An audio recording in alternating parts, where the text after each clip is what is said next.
This is TechVibe, your front row seat to Pittsburgh's technology and innovation ecosystem. And I'm your host, Jonathan Kirsting from the Pittsburgh Technology Council. How can modernizing your technology and embracing data transform your business for the future? So as industries face increasing pressure to innovate, I welcome Jennifer Honig, founder of Techstra, as she shares her insights on driving digital transformation through mainframe modernization, data governance, and automation. Learn how these changes are reshaping how companies operate in healthcare, finance, and beyond. Keep on listening so you can discover strategies for transitioning from outdated systems to cutting-edge tech, learn the importance of clean, governed data and leveraging AI effectively, and gain actionable tips for aligning technology with strategic business goals. So hit play now to hear Jennifer's expert advice on preparing your business for a tech-driven future. Jennifer, it's been too long since we've last hung out. I mean, rumor has it you've been pretty darn busy because as I've been trying to schedule this, you're like last minute, like I have a client, I got to reschedule. I'm like, by all means, man, clients come first. And I get excited when people have to cancel on me because it means they're making money and they're doing stuff. So, but I finally got you in the studio here. So it's great to always hang out with you. You always bring an awesome blast of energy to all of our conversations. And so what's been going on? What's got you so ragged? So ragged. Oh, please tell me I don't look ragged. You don't look ragged. I'm just saying, but I feel like you're living a ragged life. I am living a ragged life. And you know what? It's when you're an entrepreneur, I think you dream of this time, right? Yeah. Because crazy is good because it means we're building the business and doing awesome stuff for our clients. Yeah. And it's okay if it means like I'm traveling or I'm out and about, but it's been a fabulous 2024. That's what I love hearing that. Before we jump into what's been making 2024 so awesome and how that I think it's going to be driving into 2025 and beyond, because the rumor has it two things. First off, I want to know, our listeners need to know about Techstra, just the general pitch for what Techstra is all about, because you guys do a lot of different things, but you really hunker down on that one for me.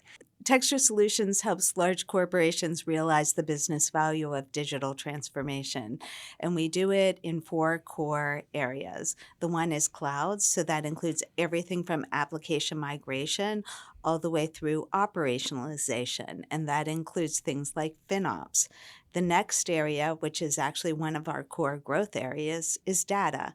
And in data, we do everything from data architecture and strategy all the way through building out big data platforms, data governance, and data as a product. The next one, true enough, is also a big growth area, and that's in our digital space, which is where app dev happens. And there we're doing a lot in application modernization and mainframe modernization, and that's also where DevOps and pipelines sit. And the last one is automation, which for us we define as RPA and its cognitive sister, intelligent automation. And I am a proud adjunct at Carnegie Mellon, teaching that both at a master's level and then to CIOs and chief digital officers. How do you have time to do that as well? I mean, you're driving me crazy here because I'm like, my God. First off, the core tenets of what Techstra is about are some of the things that are just driving growth in the economy now. With every company has to be about automating, and of course, rumor has it you have a new middle name called Mainframe. Because of all this, which is what's driving some of the growth. But you're doing all this, and you're also an adjunct at Carnegie Mellon, which to me is like almost a full-time job within itself. So yeah. God bless you for finding that extra couple hours in the day that the rest of us do not have. Well, CMU and working with students, I say always teach, keeps me young because it teaches me what the latest thinking is, how to really think about the world and all the changes that are coming. We were just talking about ChatGPT and how do you bring that into a classroom and how should companies really be thinking about it and using it to their advantage. So it's truly really a lot of fun. Oh, completely. And I can tell you're having a good time. I mean, this is what you've been built to do. I mean, because Built to do. you've been doing this for your entire career, which I think is just so cool. And when you tell me that 2024 has been amazing, and it's all based around, you've been doing a lot of work around mainframes, you told me before we jumped on this. So I was like, whoa, cool, man. Like I don't hear that word very often, but lots of companies are still on it and they need to get off of it, right? They need because to get off of it. It's not as functional and it's pretty inefficient. And so, yeah, tell me more about this. I'm excited that this is driving growth for you. Yeah. So funny enough, I actually think I told the team that 2024 was going to be the year of the mainframe, and hence it was for us. Yeah. And I believe for a lot of companies who really at this dilemma of their mainframe developers, engineers, teams are on the crux of retirement. And within the next, 2 years ago, it was within 5 years. So I would say within 3 years, the workforce will be dramatically depleted. And when you think about the number of healthcare companies and financial services companies and other regulated industries that still utilize mainframes to process the core transactions of their business, there has to be a breaking point. And so what we're seeing is a lot of kind of either mainframe modernization, where we're going to come off the mainframe and truly transform the business, or lift and shift so we're not dependent on the mainframe, or they're looking at how do we invest in a new generation of talent so we can kind of feed the machine with younger folks. Well, first off, this is heavy duty stuff. Heavy right? duty. I mean, this is like the life of the company, for crying out loud. Yep. And it's on a bit of a timeline. So it's like, wow, no pressure as far as that goes. Now, are you working with companies that are in the Pittsburgh area that are mostly that are experiencing this?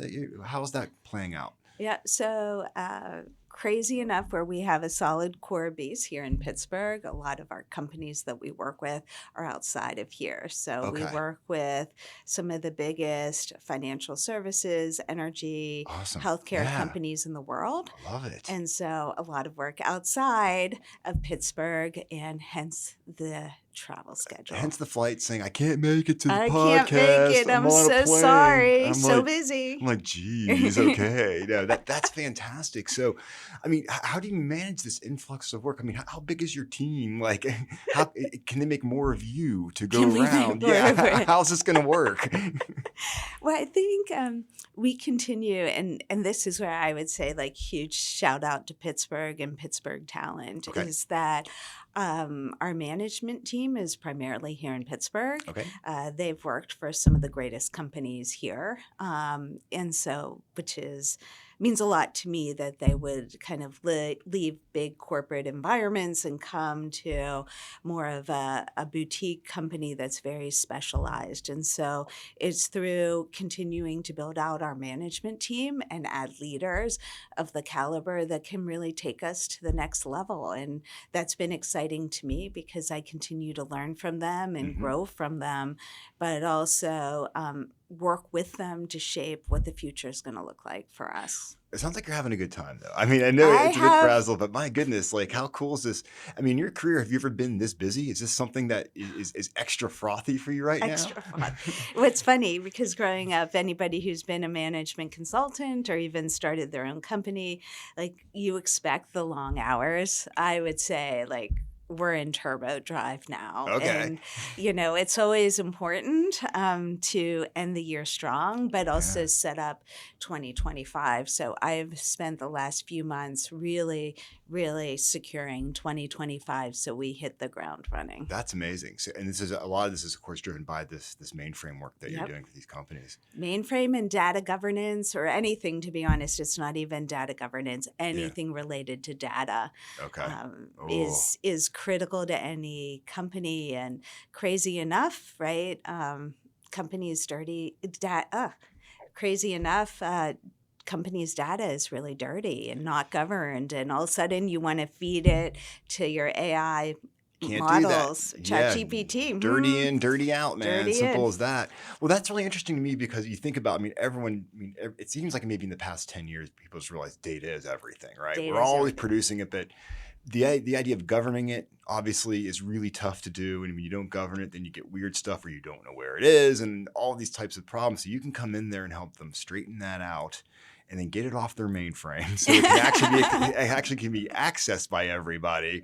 I mean, there's a lot of lifts going on here at the same time. I mean, you're organizing, you're cleaning, and you're getting it off an old crunchy mainframe and putting it into the cloud so people can actually then make that data actionable. Mm-hmm. Whew, man, that's a lot of responsibility. A lot of responsibility. Yikes, man. How do you make sure this works? Well, I think, one of the things that differentiates us as a company is our leaders and managers really like to roll up their sleeves and work side by side with our clients to co-create solutions. Excellent. And so, I'm a big believer that consultants shouldn't do something to their clients, that we should do it together in a manner that it's sustainable once we leave. And so it's through that process of not forcing a solution onto our clients where we can really work together and determine how is the best way based on their culture, based on their current processes to make this successful.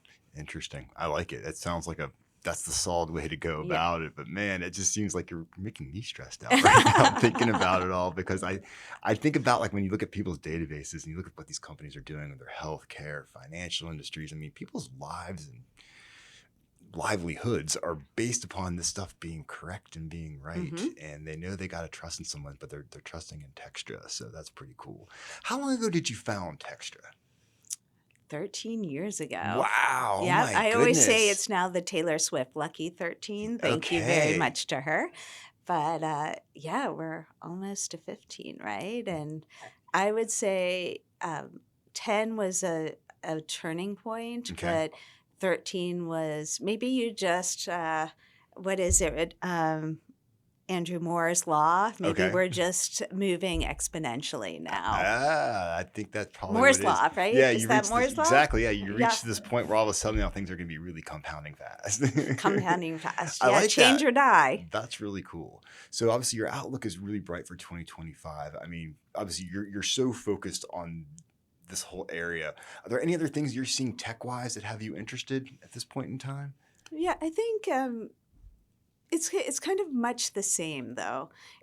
I think companies are really looking at their strategic business drivers and trying to determine how technology can be used in new ways, and why that's a little bit of a shift from kind of what we've been focused in the past. Is they know data is available, they know the technology cloud is available to them, but they really taking the time to rethink and transform their business is I would say a newer focus, because there are such different competitive markets today. So you think of Amazon entering into healthcare, or other companies bounding together to deliver prescription drugs and PBM services, and the fact that all of a sudden there is no status quo anymore. And so I think the game had originally been around, how do you modernize my tech stack? How do I kind of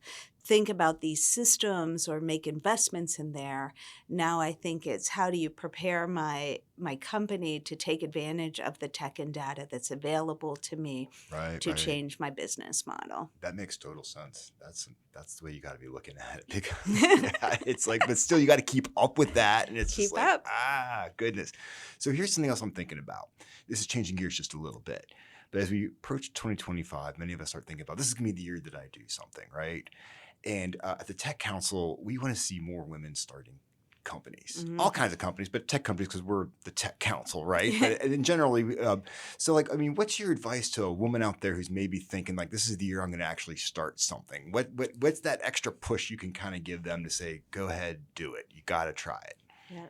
Well, I would say number one is anybody can be an entrepreneur, as long as you have grit, determination, and you believe in yourself and your purpose. Yeah. And I spent a year trying to figure out what it would mean to me to start a company, how I could be authentic to myself.